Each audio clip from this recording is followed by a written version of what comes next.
Les populations du département de la Sangha vont bientôt voir s'élargir leur carte sanitaire grâce au projet Santé pour tous. L'hôpital général de Ouesso pourrait entrer en service entre octobre et novembre prochain, selon les estimations des techniciens d'Austral Construction à l'œuvre. Aujourd'hui, nous sommes à 90% déjà des travaux.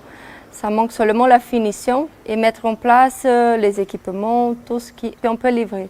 Dans la meilleure conception des soins, on a pensé dans l'humanisation, la partie des normes médicales, la partie des formations des équipes, puisqu'on peut offrir les meilleurs à la population.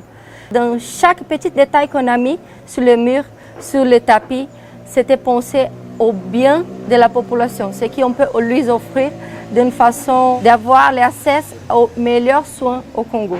Pour nous enquérir du niveau d'avancement des travaux de cet hôpital général, qualifié d'ultra-moderne, nous avons eu droit à une visite guidée du chantier.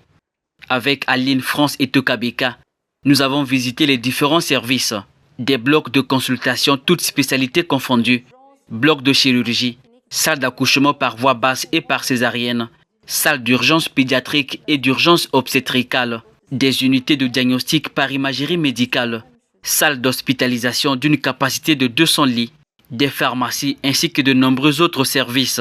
Tous seront bientôt équipés de matériel de pointe, précise la responsable technico-médicale d'Austral Construction. Nous avons là dans l'hôpital des machines, des appareils, la structure qu'on n'a même pas vue dans les hôpitaux en Europe, au Brésil. On vient d'amener la meilleure qualité des équipements.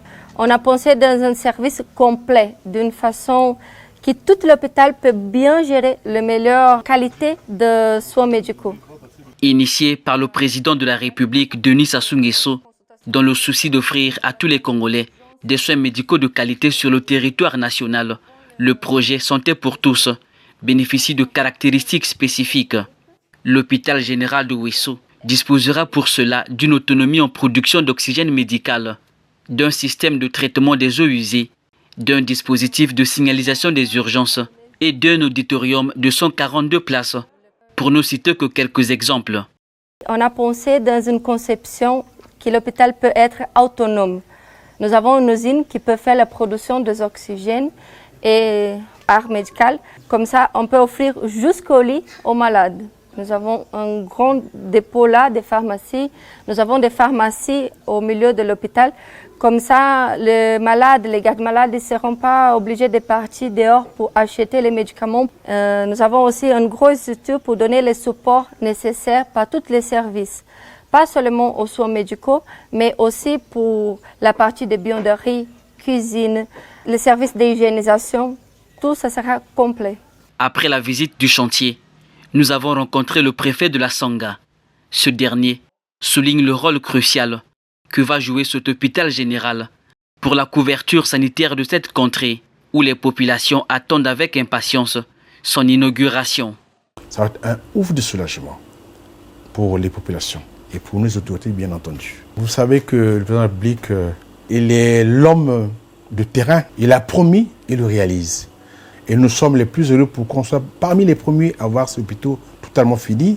Et la population de la Sangha, à travers ma bouche, à travers ma modeste personne, dit merci déjà d'avance au président de la République. On aura le temps de le dire quand il viendra inaugurer, mais déjà là, on dit déjà d'avance merci au président de la République. Pendant que les 330 ouvriers, dont 306 nationaux, parmi lesquels de nombreuses femmes, entament la phase de finition des travaux, nous avons constaté que les logements des médecins, 10 maisons de 3 chambres chacune, sont déjà achevés.